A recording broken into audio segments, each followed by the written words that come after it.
What advice would you give to someone looking to quit porn?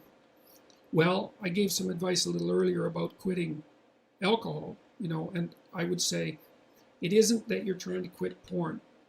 It's not the right way to think about it. The right way to think about it is that you're trying to figure out how to have a better life. And so you have to figure out, well, I would say do the future authoring program and keep your porn addiction in mind and think. So in the first part of the future authoring program, it asks you a bunch of questions about what your life could be like in 3 to 5 years if you took care of yourself like you were someone that you cared for. And then it asks you questions about your friends and your family and your career and your time outside of work and your health and the important dimensions of life. And it asks you to spend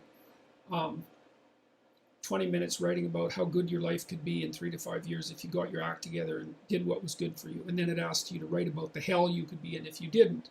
And so I would say you really need to do that, because porn isn't the issue.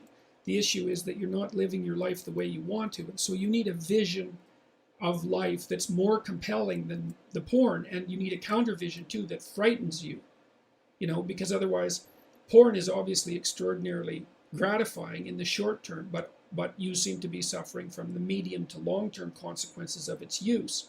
And so you need a story that you can tell yourself that's really deeply thought through about why this is not appropriate for you, how it's hurting you, and how it's minimizing you and perhaps making you embarrassed and ashamed and more socially isolated and all of that. So I would say think about it as cleaning up your psyche and your behavior rather than merely stopping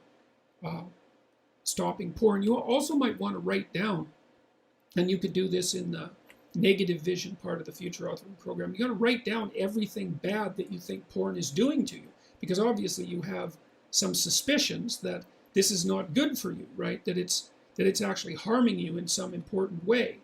And so you need to be fully cognizant of what those ways are and then take them seriously and decide if that's the pathway through life on which you wish to travel. And then I would also say good luck to you. It's a very good idea to identify one of your weaknesses and work on it. You can strengthen yourself substantially by doing that.